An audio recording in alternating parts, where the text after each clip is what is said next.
Good morning and welcome to the fifth quarter AZ. I'm one of your co-hosts today, Tyrone Johnson, and we're looking forward to getting into this show. And when I lead it off, that typically means we don't have our other co-host here, Mr. Danny Neal, but instead we got our reliable. And so he's been a guest on our show several times. Was so good at that we had to bring him on, and he's co-hosted several times. And I know he's getting ready and he's in that mode for his NAU softball, but let's bring him on. My guy, Mr. Tommy Hernandez. Good morning. Morning, Coach. How you doing? Man, I'm doing all right. I'm hanging in there. How you doing? Good. Doing well, thanks. Yeah, I'm always on the bench, ready to come in. Hey, you the first off the bench. You know what I mean? So that's like that 6th man of the year right there. Right, I'm always ready. But yes, it is. So how are things going? I know this should be about the time where your softball is starting up and everything, right? Yeah. So we played a 3-game series against USC last weekend. We swept them. So we had a really great weekend. That was a start to our season.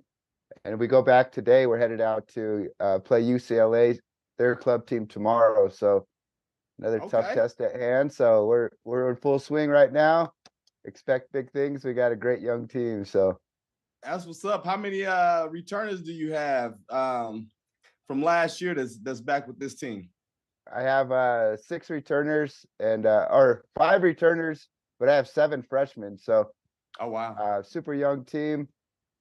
But the talent level that I'm getting is up there. It's been great. The freshmen I have played at a high level. They jumped right in. My starting pitcher, Grace Jump, she's from Page. She actually went 17-1 in her high school career. So wow. Yeah, I was super fortunate to get her. She had 16 strikeouts last weekend and 12 innings pitched. So nice. She did great. Yeah, it was awesome. That's real cool. So with this young squad starting off sweeping 3-0, how important is that for you getting it going? That was huge. Get that first series out of the way and get their confidence up. We've been playing a lot. We play a lot of community college teams. So we play Mesa and Phoenix College. So we play a lot of really talented schools before season. So we've played at that level. But as you know, once we start conference play and there's a different level of added pressure. So getting this first one out of the way was good. Yeah, no, absolutely. Well, that's good stuff, man. And shoot, it looked like for us, obviously, winter sports came to a close. We fell short of what we ultimately wanted to do. Lost to Mesquite in the Final Four, and then South Point Catholic beat Mesquite last night in the championship for the 4A. And so, we got still the 5A, 6A championships tonight, and then the Open Championship tomorrow. So, yeah. So I mean, congrats on another good season. I know for you, it's like we're used to you getting to the Final Four, and so it's almost expected. But when you look at through what we've battled through, losing some top players from last year through graduation or transfer, and to get right back there again, that's amazing. It's inspirational for us, and it's awesome that you're right back in the mix. Yeah, no, I definitely appreciate that. And, the senior class that we had, hats off to them. They came into high school for a lot of them. They played freshmen. They went undefeated. They played JV. They went undefeated. They got to varsity. They won a state title. And then they got back to the Final Four. And, for the ones that started on varsity, they was state runner-ups one year, champions a year, and then again, Final Four. And so, hats off to them, and it was an honor to coach that group. And so now we'll push them on to spring sports and wish them the best in whichever spring sport they do. And the ones that get a chance for college, we'll make sure we get that sewn up. Right. I'm looking forward to seeing where some of your seniors are going. And, yeah. We should have. I mean, we got a lot of people looking at various seniors. So as long as they want to play, we should have 4 or 5 of them get an opportunity to go somewhere. So that's awesome. Yeah, that's great. Yeah, I follow some of the other ones. Grace Nez doing great things still, and so it's good to see some of your former players still up there performing at the next level and doing well. Yeah, they're doing it. And Grace she has a chance to actually have the scoring title for the conference. I was talking to her coach because he was at the game recruiting some of our other players. And, that was one game. Grace had like 43 points and 28 rebounds. You know what I mean? She out there doing what she's doing. So hopefully this week she'll be able to finish strong and can capture that scoring title for the conference. And that's what basketball kind of being her second sport. Right. Yeah, because she was a volleyball player at first, right? Yeah. That's amazing. Yeah, that's true athleticism right there. I know Coconino made it to the playoffs again as well, right? With both girls and boys, huh? Both boys teams made it, did they? Yep. Both boys teams made it. Both girls teams made it. And the Coco girls had lost in the play-in round, and then I believe our boys lost in the play-in round. I think both boys lost in the play-in round too. But the fact of the matter is that everybody made it to some postseason action, so that was pretty cool. Yeah, that's awesome. That's awesome to see. I saw NPA boys, I think, made it too, and they lost in the first. But yeah, it's some great basketball going on. Yep, it's some good things. I mean, soccer was great, wrestling was great, everything was great in winter. So we're looking forward to spring sports. But you talked about athleticism, and our guest today. To me, you have to be real athletic in order to play this particular sport, because you can run, you can jump, you can do all of that. But on this particular sport, you got to be on some blades. So I'm gonna go ahead and let you go ahead and bring our guest in today so we can get into it. All right. So today's guest from Flagstaff Hockey, we have Travis Johanson. Travis, good morning. Good morning. How you doing? Good. You guys? Oh, we're doing great. Great. Thanks for joining us this morning. Thanks for having me. Yeah, we definitely appreciate you, Travis, taking the time out to join us this morning. So go ahead and tell us a little bit about yourself and the Northstars. So, born and raised here in Flagstaff. Grew up playing hockey at the age of 4. Went down to the Valley, played down there when I was 15. Then went up north to Canada, played in Wilcox, Saskatchewan at Notre Dame. Came back home, started working in the family business. Few years after high school graduation, started coaching the high school team here in town. Went on, coached the club hockey team, the Division II team, for 10, 12 years, and just kind of kept in the scene with Flagstaff Youth Hockey Association, coming up with both of my boys playing. I've got one that's 13 and one that's 10. So yeah, just kind of in the blood, been doing it forever. Still here because I love the sport. That's awesome. Right, it's awesome to have someone that's gone from Flagstaff, played at a high level, and to bring that back to our youth. That's amazing. Yeah, it's super important for our young players to see someone that's actually been there and done it and made it that far. So, how long have you been with the Flagstaff Northstar? Is that what it's? Yeah, Northstar. Let's see, probably going on 9 years now. Started there at the 6U level, at the club level with the little guys, and now coaching 14U and 10U with the Northstars. Okay. And with that,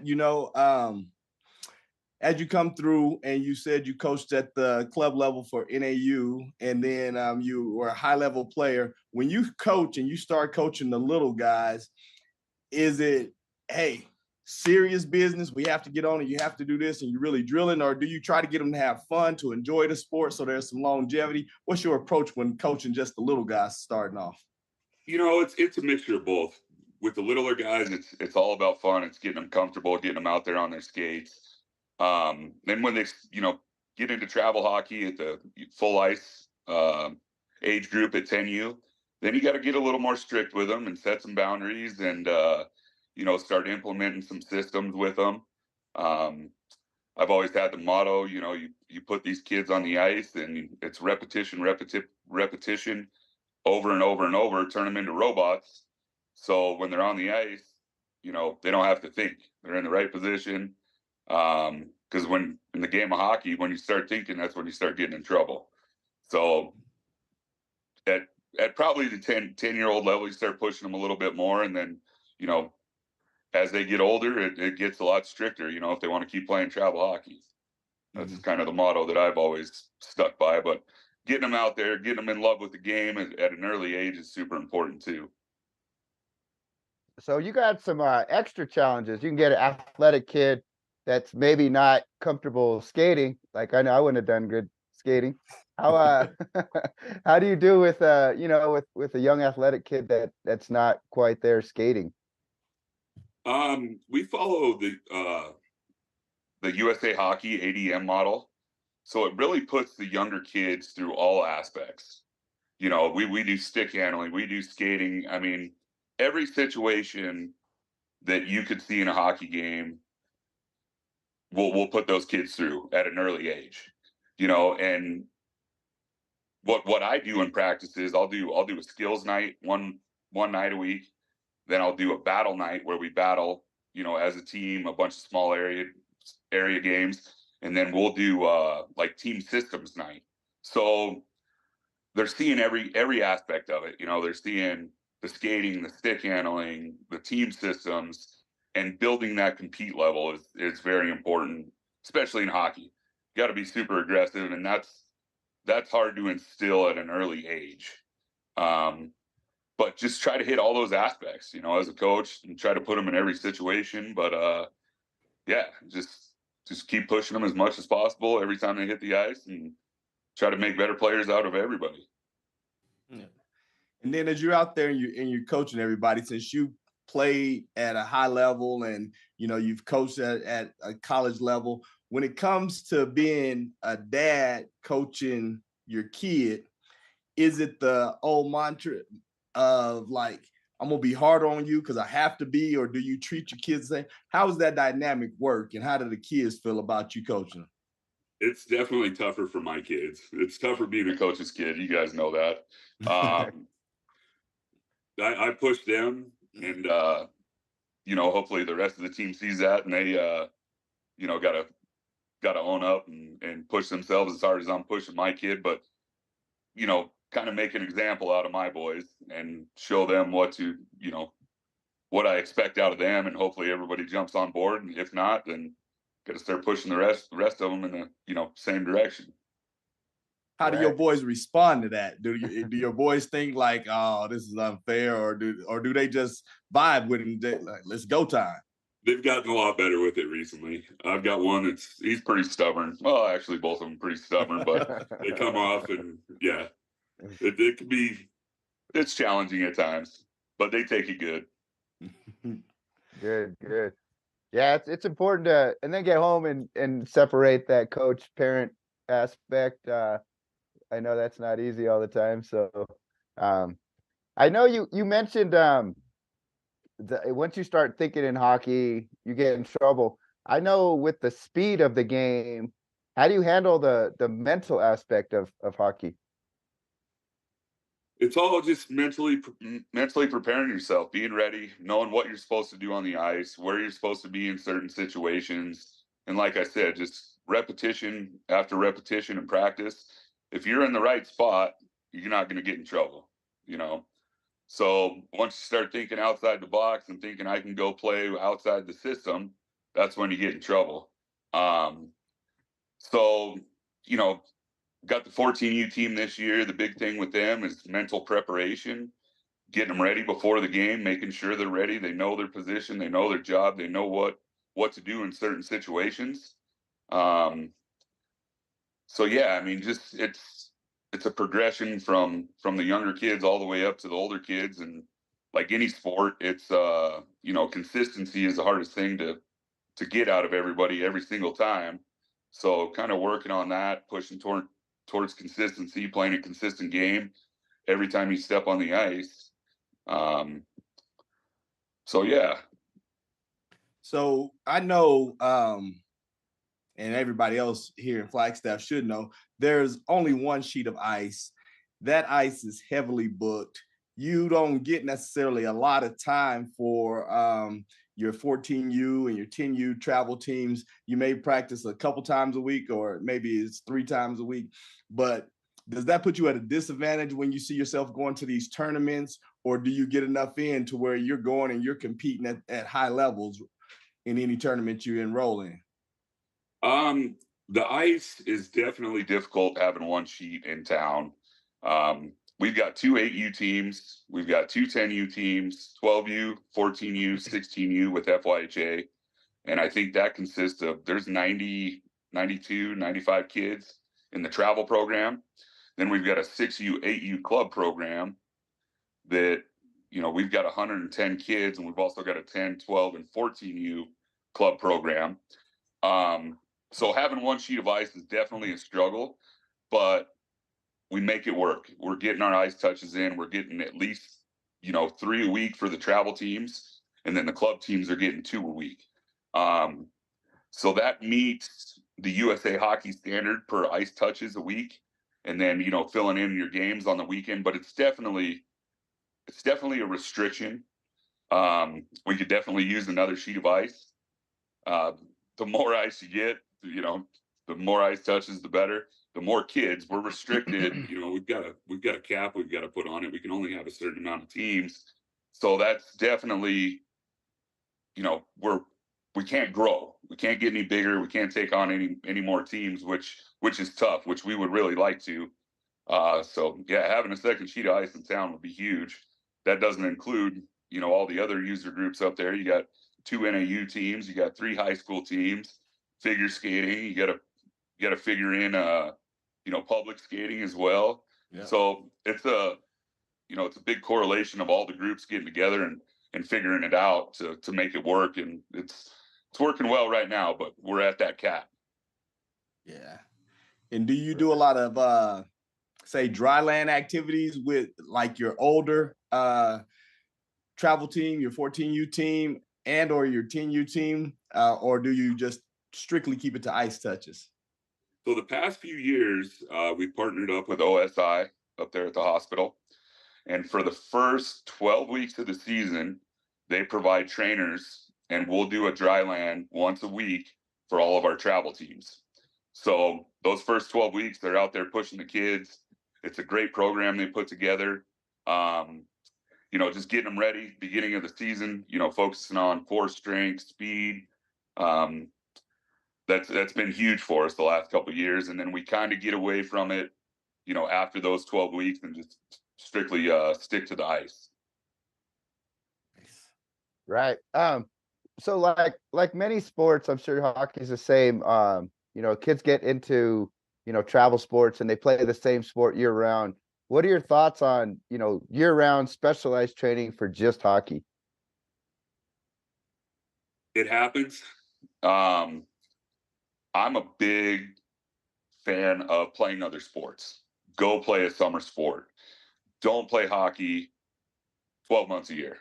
You're going to have opportunities to go do a summer camp, do a skating clinic. Those are always good in the off season. But get out, go play baseball, go play football, play some golf.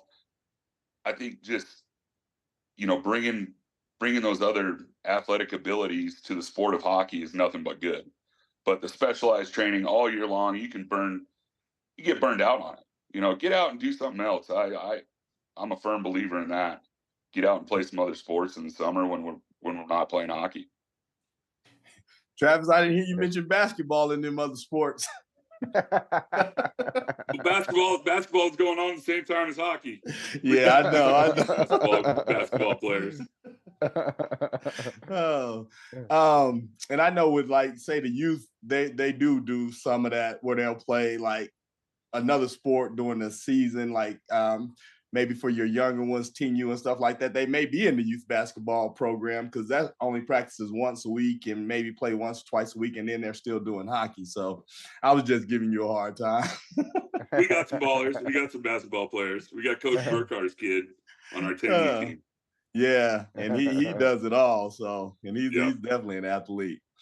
So when you talk about year round and stuff like that, give us an idea of your actual schedule for your travel team.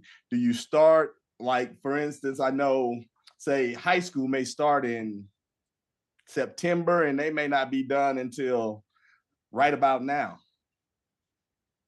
Travel teams with FYHA, we start late August. Beginning of the year, we do a seeding tournament. We play in AZYHL. So you'll go compete against the other teams down in the valley, and that will determine what division you're playing in. So you go down, play 4 games. Say in the 10U division, they've got Pinnacle, which is the top division, Cactus, Mesquite, and Canyon. So there's 4 divisions within the state, and that's kind of the same across the board. So you'll get placed in that division anywhere from 3 to 7 teams in each division. You'll play your league. You'll play your league throughout the season, which consists of about 20 games. Some of the smaller leagues you'll play 16. But then we do 3 tournaments as an association during the year. And then you'll do an end of the year playoffs, which is coming up here in the next couple of weeks. Starts middle of March and will end, I think, 26th, 27th for the state championship. So some of these teams are playing 5, 6 tournaments a year on top of 20 league games. So we'll go from into August to late March. It's full bore. We'll take a week off at Christmas, got a few days off for Thanksgiving, but it's a busy schedule. Keeps you on your toes. Yeah. Right. As far as travel hockey, do you guys have to travel far to play? You can kind of pick and choose. The teams I've coached over the past couple of years, we survey the parents, and we've done some further away tournaments. So this year we went to Austin, Texas. Last year we were in South Bend. Year before we went to Nashville. So we'll do one big tournament like that to where you got to fly, or it's a pretty long drive. But Vegas, they've got some good tournaments there. We did one in Southern California. And then the rest of your league games, we get 10 league games at home, and then we'll do 10 league games down in Phoenix, and try to fill in. If you get a single game weekend down there, try to fill in or pick up another scrimmage to make it worth your while going down there. But it's pretty tough travel, but it's fun. It's those are the memories that the kids remember, man.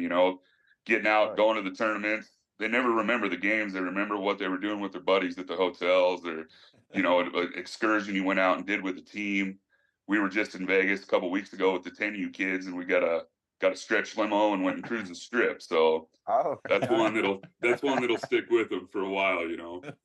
Me as a kid, that's what I remember. I remember, running around the hotel or stuff like that. I can't tell you if we won the tournament, lost the tournament, won the games, got our butt kicked, but those experiences are big.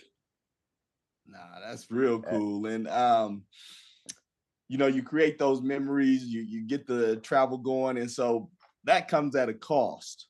So how do you either fundraise, or what is the fee for people to be able to participate on this travel team? Travel hockey, right around $2,000. That includes all your ice, your seeding tournament beginning of the year, 3 tournaments the association funds, your entries to those tournaments, and then your end of the year state tournament and all your league games. We do sometimes do a little fundraising to sometimes go for that 4th tournament, outside of the 3 that are funded by the association. But hockey's, it's never been a cheap sport. Right. Ice is expensive. We're very fortunate up here.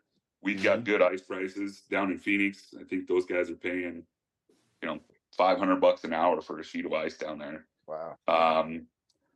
We're considerably lower up here, which keeps the cost a lot cheaper than those Phoenix associations, which is nice, but still an expensive sport to play. Sticks are outrageous. They're $300 a piece. Good pair of skates is $800-900. But yeah, it's a big commitment, and quite a few dollars get shelled out during the year. Absolutely. And what about like the club level? What are the costs for the club level kids? Club level is, I think it's $400 a year. Okay. So there's two halves, first half, second half, $200 a session. They get 2 ice touches a week. They do skills and stuff on, the weekdays, and then they'll do scrimmage games on the weekend. So that's a very, very well-priced program for us Yep. to get the kids into hockey, get them hooked. And we've also got a thing called Little Howlers, which is put on by the Coyotes, and that's an introduction to hockey. Our partnership with OSI takes care of some of that cost. This program normally starts in August, and it runs for 6 consecutive Saturdays or Sundays, where the kids just get out, get on the ice. I think that's $150. That includes head to toe gear, which that's a bargain right there. I mean, just getting all the gear for $150, Right. getting out there, getting those 6 ice touches, getting comfortable on the ice. Yeah, that's big. I mean, that's kind of our feeder program. We try to get all the kids into that Little Howlers program, and then hopefully they graduate and move into the club program and eventually travel. Nice. Awesome. Yeah. So Travis, we have a live question here today. We're going to pull that up. And the live question says, where does a parent go to get more information or sign their kid up? And that question comes from Michelle Benedict. At Flagstaff Youth Hockey Association, FYHA.org. There's plenty of pages there to check out. Any questions, feel free to pop them in there. I know the secretary of the board is she's on top of it and returning those questions, all the time. We get a bunch of inquiries about hockey. So Travis, I know with hockey, you probably have the most equipment as far as sports go, right there with football. With having multiple levels, do you guys, do parents help each other out passing equipment down, or I know that can get probably a little pricey. It does. That happens a lot. And then we've actually got a room up there at the rink that's got, a ton of gear that we've accumulated over the years. We have a program to where you can rent gear from us for the year, which is pretty cheap, $75 instead of buying new stuff. But yeah, that's a big part of it, getting the hand-me-downs from the guys that have outgrown stuff. That definitely helps. And Flag being a small community, it's very helpful. Everybody's there willing to lend a hand or a piece of equipment when they grow out of it. Yeah, it's pretty awesome, with our tight-knit association. Yeah, that's amazing. Yeah, absolutely. And do you have scholarship opportunities for kids that show the desire, parents show the commitment, but financially we just ain't got it? We do a lot of fundraising. That's where most of our association fundraising goes to, is to the scholarship program throughout the year. There's a questionnaire. It comes down to how much money you're making, kind of dictates the amount of scholarship that you can get. But yes, we definitely do. And that's we want everybody on the ice. So that's a good way to put them out there. And doesn't matter, if don't have the funds to do it, somehow we'll make it happen. Nice. Yeah, that's awesome. And then for this year's team, how are we doing? Give us a little bit about both teams that you're coaching, 10U and 14U. How are they doing? What are you looking forward to? Is there a chance for them to go ahead and make it to state? Everybody's in the state tournament right now. My 10U team's in first place. Nice. They have excelled tremendously this year. They're a special group. Bunch of good little athletes. They've got a really good chance to take a state championship this year, but as I talked about, earlier, is that consistency and showing up every single game. That's why the games are played, right? You got to get out there and show up, and it's like football, any given Sunday, anybody can beat anybody. But they're a special group, and they've got a good shot at it. Our 12U team, they're in first place in their division as well, going into the state championship. They've got a great shot at it. Good group of kids, great group of coaches. So yeah, they've got a real good chance. And 14U were in second place going in. Had a tough one last weekend. Had a chance to take over first. Lost a 1-goal game and then tied the team that was in first place. But with those guys, we had a really tough start to the season. Started out 1-11, and I think since we're 12-4. So got those guys going in the right direction, and hopefully they can carry it into playoffs and bring another banner back to Jay Lively and hang it in the rafters. But everybody's got a shot. Nice. That's a testament to a great program. I know hockey and Flagstaff's always been good since I was young. I had friends that played, and it's awesome to hear that, that it's continuing to just be great. Flagstaff has a great hockey name, and you guys are doing a great job over there. As a coach, I want to know, so hockey has to be one of the hardest sports out there, just with the speed and the physicality. It's a tough sport. What do you do for cardio? Because I got girls complaining we don't run that much in softball.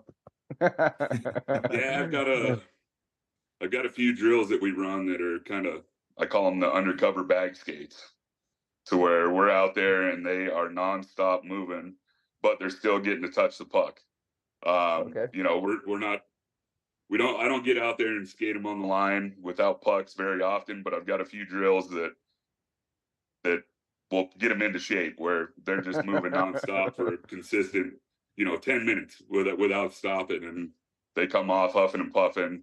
But definitely need that cardio, and yeah, you got to have it in hockey. So as a coach, that's kind of where it's kind of what I do for the cardio, is kind of undercover, make sure they're getting some touches, and yeah, keep them moving. Right. Yeah, that's awesome. I know, so with the speed, it's nonstop. Are there are there quarters or halves, or how does hockey break down? 3 periods. Okay. 3 periods in hockey. 14U, we play 14-minute periods. 10U, they play 13-minute periods.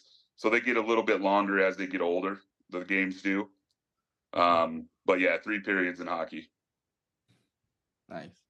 And then with your substitution pattern and everything, how does that work when you change lines? Because I know in a lot of sports, like beep, whistle, dead ball, substitutes, but y'all do it like on the fly. Am I correct? Yep, on the fly. Right now we've got 3 forward lines, which consist of 1 center and 2 wingers. Then you'll have sets of defenders. And if we don't get a whistle or we can't change on a whistle, you're changing on the fly. So it can get a little bit confusing.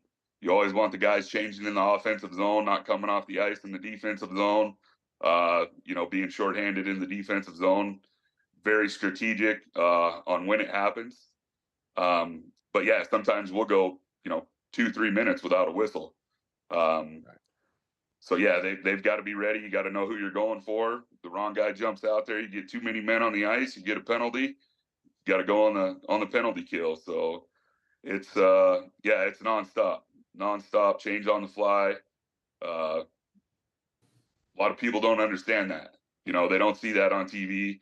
But they come see a game live and they're like, why are those guys going to the bench? You got to explain to them. So no doubt. Yeah, it's definitely one of the most exciting sports to watch live. There's just so much action and so much going on, and the speed of the sport, and it's hard to, it's kind of, for someone that doesn't know hockey well, it's hard to keep up, but man, it's fun to watch. I think it's the most exciting game in sports. But that's me. I've been a hockey guy and always will be a hockey guy, and that's me. It's fast paced, and it's exciting. Especially you throw in checking at the 14U age group. Right. It can get pretty dang exciting. And watching it on TV and watching it live is completely different. You miss so much on TV. Right. And then as a coach and, keeping that excitement, what's kind of your strategy or game plan? Do you focus more on the defensive end to counter other people's speed, or are you trying to fly and get by people and really just press them on the, shots on goal and, keep it in obviously your offensive zone? How do you manage as a coach for your strategy? Well, what wins championships?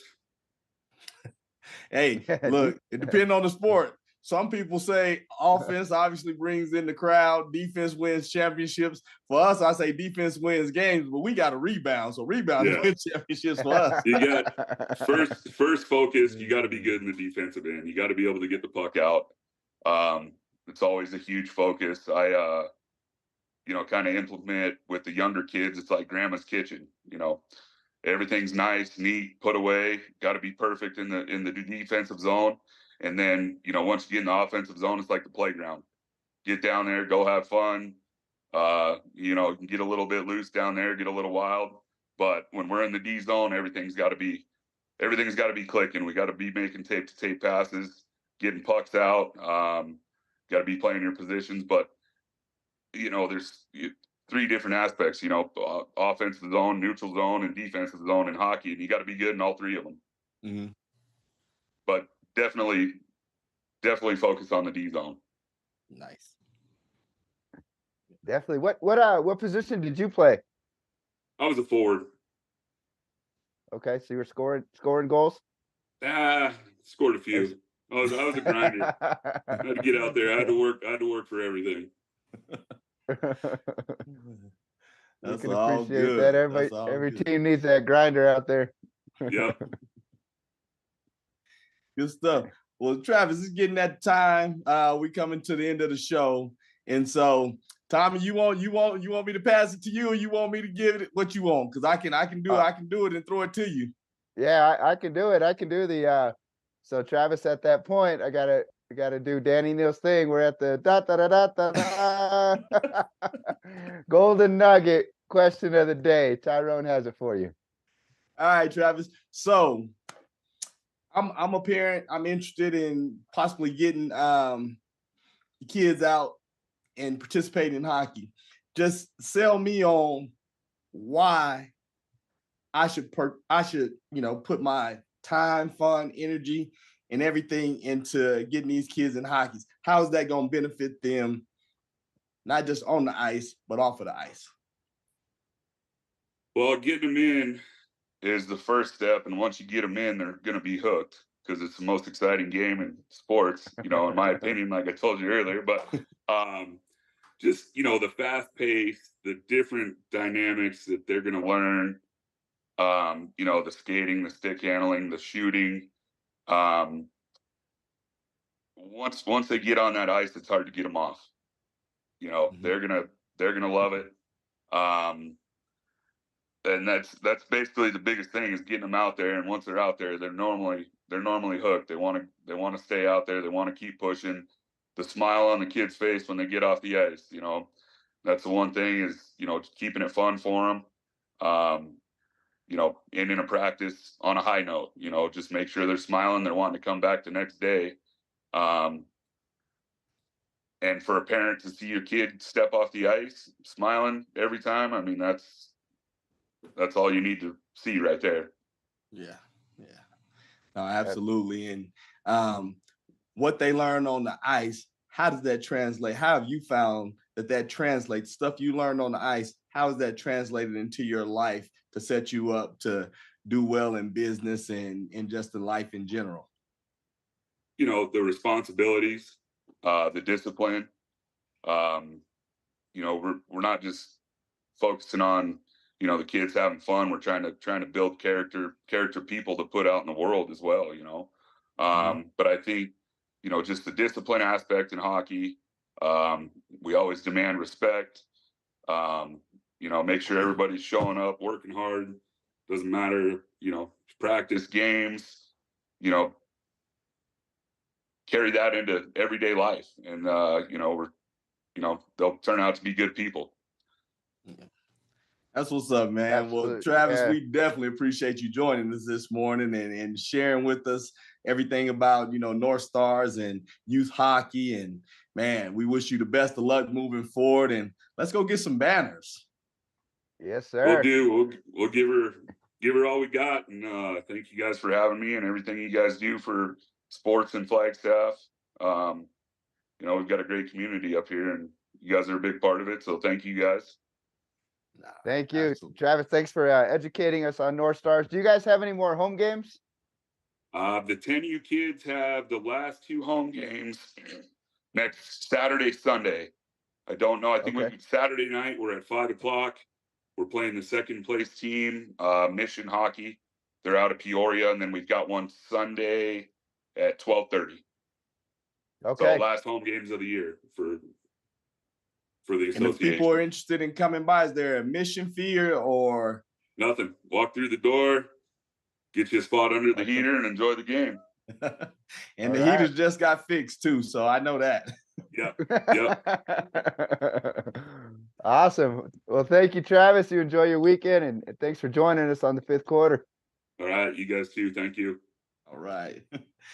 All right, Tommy, that was good. That was very informative. You know what I mean? Being able to chop it up with somebody who's been a lifelong hockey player and coach, and just to be able to find out a little bit about what's going on here with the youth.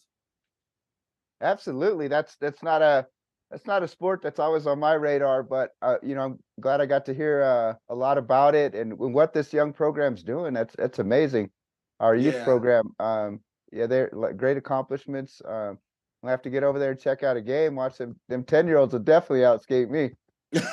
Heck, the 6-year-olds outskate me, so Right. well, that's good stuff. That's good stuff. So if y'all like what we're doing, y'all like guests like we had today, the content, the conversation, go ahead and smash that like button, give us a thumbs up, subscribe to the channel so that you know when guests are coming on and who's there, and then tell a friend, let somebody know that, hey, the 5th quarter is on. And then if you have somebody, scan the QR code that comes up on the screen and let us know who we should be talking to. Absolutely. We're trying to get all sports recognized up here. So it's again, been fun. Yeah, absolutely. It's definitely educational to me. I've learned so much about different sports. Last week's guest was amazing on racquetball. Just some of the out of the ordinary sports and what people are accomplishing is fun to learn about and fun to hear, and the people are amazing. So it's been fun. Yeah, no, I agree 110%. Well, man, I know you got to get ready to get on the road. Let's go out here and let's give it to them this weekend. You know what I'm saying? Let's keep it going. Let's do it. Yep. Yep. Best of luck to you. Safe travels, man. Just get out there and make the NAU Lumberjacks proud. You know what I mean? We'll do. Yep, absolutely. Thanks for your support. We'll do our thing. I'll keep you guys posted. But yeah, definitely do. Yeah, in the meantime, I know you don't have to go home, but you gotta leave here. Peace.